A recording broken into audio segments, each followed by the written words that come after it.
5월 13일 새벽 예배를 시작하겠습니다. 사도신경으로 우리의 신앙을 고백하시겠습니다. 나는 전능하신 아버지 하나님 천지의 창조주를 믿습니다. 나는 그의 유일하신 아들 우리 주 예수 그리스도를 믿습니다. 그는 성령으로 잉태되어 동정녀 마리아에게서 나시고 본디오 빌라도에게 고난을 받아 십자가에 못 박혀 죽으시고 장사된 지 사흘 만에 죽은 자 가운데서 다시 살아나셨으며 하늘에 오르시어 전능하신 아버지 하나님 우편에 앉아 계시다가 거기로부터 살아있는 자와 죽은 자를 심판하러 오십니다. 나는 성령을 믿으며 거룩한 공교회와 성도의 교제와 죄를 용서받는 것과 몸의 부활과 영생을 믿습니다. 아멘. 다 함께 찬송가 199장 찬양하시겠습니다.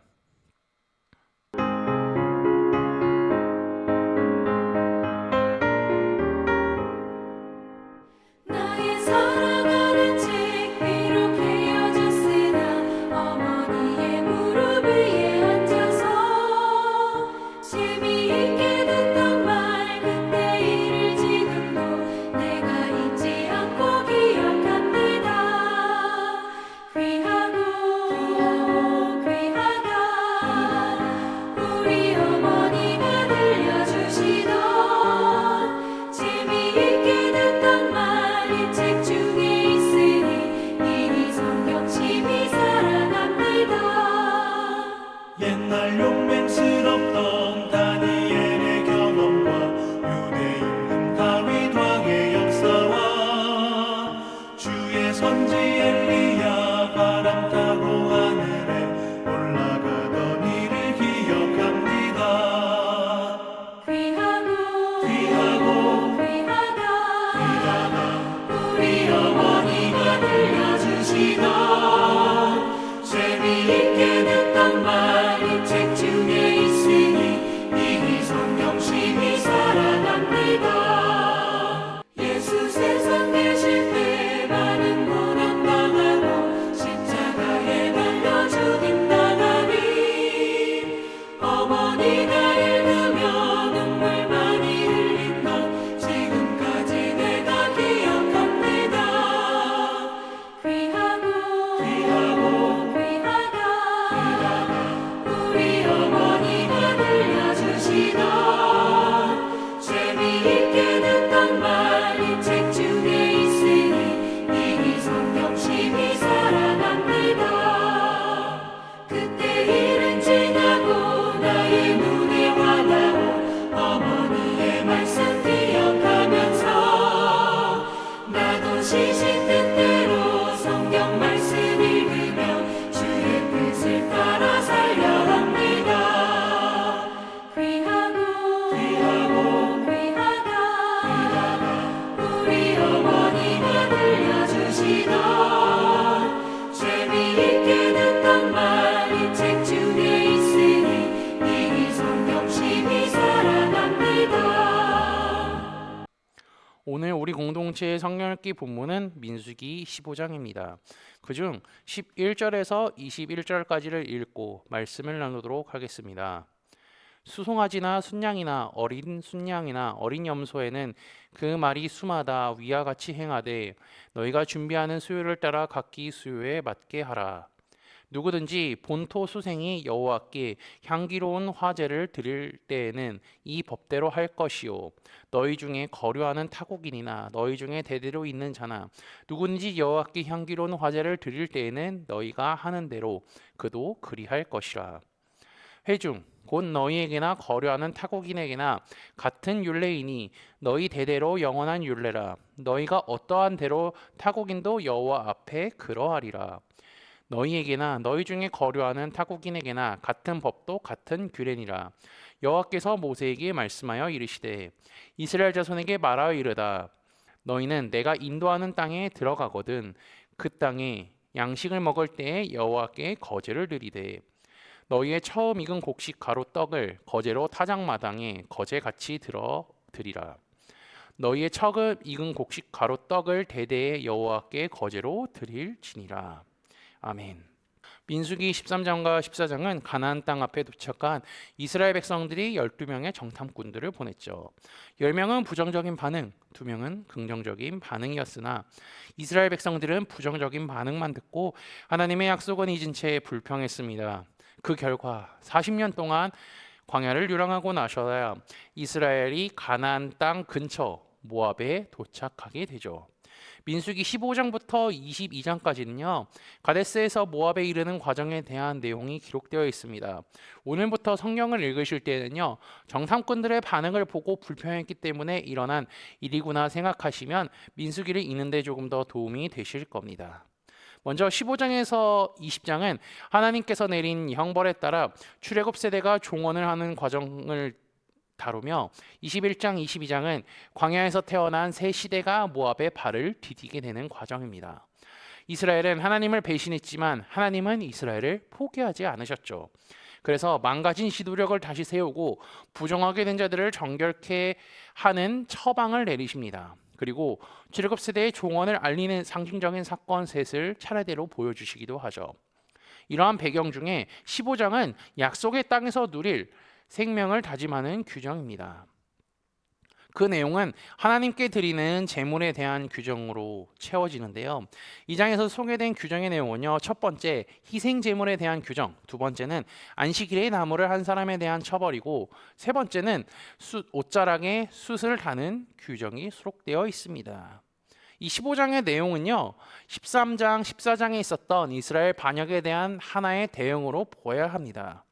왜냐하면 이것은 무너진 지도력을 다시 세우는 과정 중에 야훼 하나님의 지도력을 세우는 과정이기 때문이죠. 그리고 학자들은요, 이 민수기 15장을 레위기 1장에서 7장의 부록으로 여기거나 이 민수기 앞뒷장과는 상관없는 것으로 여기기도 하지만 15장은 그 앞에 나오는 11장에서 14장의 내용 그리고 그 뒤를 따르는 16장의 이야기에 의도적으로 연결되어 있는 본문이라고 할 수 있습니다.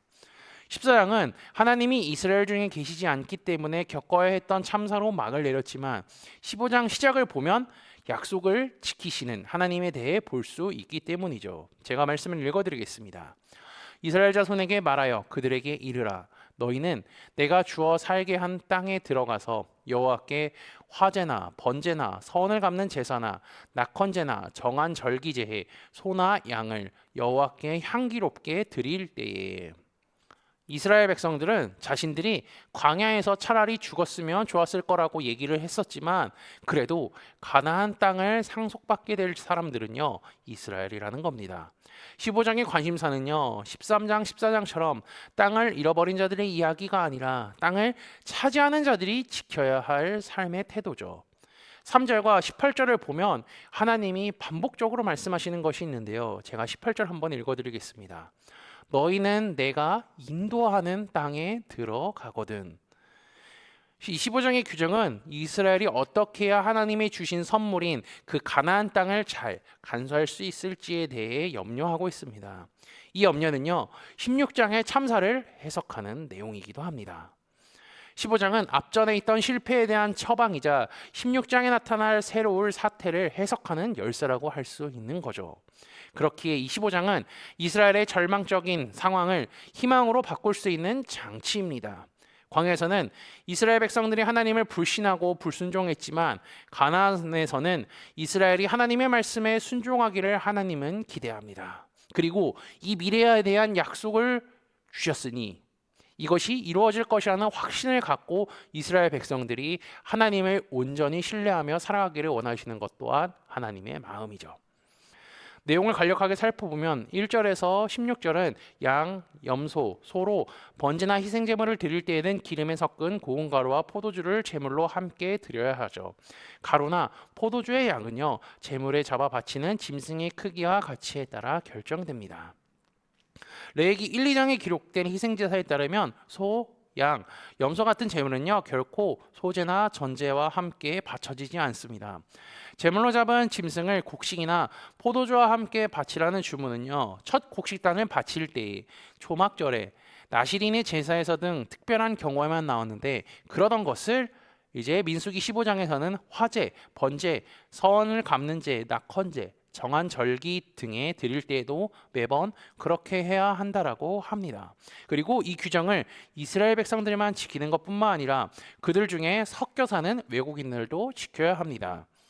왜냐하면 이스라엘 하나님께 불평, 불만, 불신을 하는 죄를 범했을 때에는 늘 이 섞여 사는 자들이 항상 관여되어 있었기 때문이죠. 이런 섞여 사는 자들도 이스라엘 회종 안에 속하기 때문에 하나님의 말씀에 그대로 순종해야 합니다. 이들은 애굽에서부터 이스라엘 백성들을 따라 나온 자들이었죠. 피는 섞이지 않았으나 하나님께서 하신 일들을 직접 경험했으며 구름 기둥과 불 기둥을 경험하고 매일같이 만나를 먹었습니다. 그리고 가나안 땅에도 들어갈 자이기 때문이죠. 하나님은 이 앞전의 사건으로 인하여서 그들이 가나안 땅에 바로 들어가게 하지는 않으셨지만 언젠가는 들어갈 거라는 전제로 하나님은 말씀을 하고 계시는 겁니다. 결국 이들이 언제 들어가느냐는 이스라엘 백성들이 하기 나름인 거죠. 그들은 하나님의 인도하심으로 가나안 땅에 들어갈 것이며 그곳에서 얻은 곡식으로 떡을 구워서 거제로 하나님께 드려야 합니다. 이로써 이스라엘은 농경사회로 전환할 것이고 농작물을 심게 하고 무사히 거두게 하신 하나님을 기억해야 한다는 사실도 잊지 않아야 합니다. 하나님은 이스라엘 백성들에게 가나안 땅에서 지킬 규례를 주시며 그것을 얼마나 언제까지 지켜야 하는지 알려주시는데요. 너희의 처음 익은 곡식 가로 떡을 대대에 여호와께 거제로 드릴지니라. 대대에 여호와께 드리라고 합니다. 이것은요, 이스라엘 백성들이 영원히 지켜야 한다는 것입니다.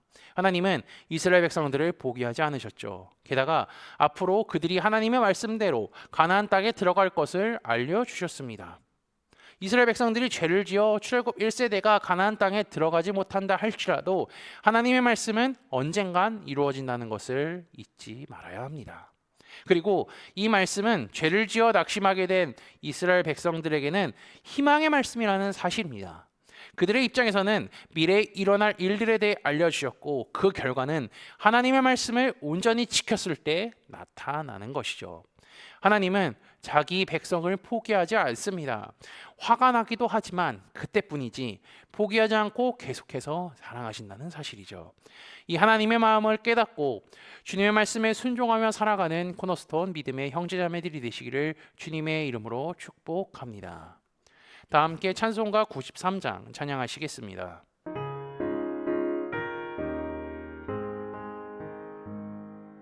예수는 나의 힘이요 내 생명 되시니 구주 예수 떠나 살면 죄 중에 빠지니 눈물이 앞을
다 함께 기도하시겠습니다. 전능하신 하나님 아버지, 세상을 보면 어지럽고 마지막 때인 것 같이 느껴질 때가 너무나 많습니다. 이런 마지막 때에 하나님을 믿는 믿음을 주시고 말씀을 통하여 앞으로 이루어질 일에 알려주심에 감사하며 날마다 주께서 다시 오실 날을 소망하며 살아가는 우리가 되게 인도하여 주옵소서. 오늘 말씀을 통하여 이스라엘 백성들이 죄를 지었다 할지라도 포기하지 않으시는 하나님을 말씀을 통해 깨닫게 하시니 감사합니다. 하나님께서는 이스라엘 백성들이 가나안 땅에서 지켜야 할 규례에 대해 알려주셨습니다. 그 뜻은 이스라엘이 죄를 지었다 할지라도 하나님은 포기하지 않으시는 분임을 깨달았사오니 아버지의 마음을 기억하여 우리도 주께서 다시 오실 그날까지 하나님의 말씀을 믿으며 순종하는 삶을 살도록 인도하여 주옵소서. 지난주 말씀을 기억하며 기도합니다. 하나님의 친구는 믿음으로 의롭다함을 받은 복덩이로 살아감을 말씀을 통해 깨닫게 하시니 감사합니다. 아브라함이 하나님을 믿는 믿음을 의로 여기셨을 뿐만 아니라 하나님의 친구로 부르셨다는 것을 말씀을 통해 깨닫게 하시니 감사합니다. 아브라함이 하나님을 믿을 때 의인이라 칭함을 받고 하나님의 친구로 불렸듯이 주님을 믿는 코너스톤 형제 자매들도 아브라함과 같이 의인으로 하나님의 친구로 살아가도록 인도하여 주옵소서. 예수 그리스도의 이름으로 기도합니다. 아멘. 이 시간 합심으로 기도할 제목들을 나눕니다. 먼저 깨어있는 신앙과 하나님 나라를 사모하고 주님의 다시 오심을 기다리며 살도록 기도하시고 지금 당하고 있는 어려움을 극복할 수 있는 믿음과 지혜를 위해 기도하시기 바랍니다. 그리고 교회를 이끌어 가시는 사랑하는 담임 목사님과 사역자들을 위해 기도해 주시기 바라며 오늘부터 진행되는 화요 성경 공부와 목교 목회자 세미나를 위해 5월 마지막 주에 진행되는 파티 주의를 위해 소그룹원들을 위해 환호의 건강과 회복을 위해 각자 가지고 계신 기도의 제목들을 놓고 기도하시기를 바라며 오늘도 주 안에서 승리하십시오.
주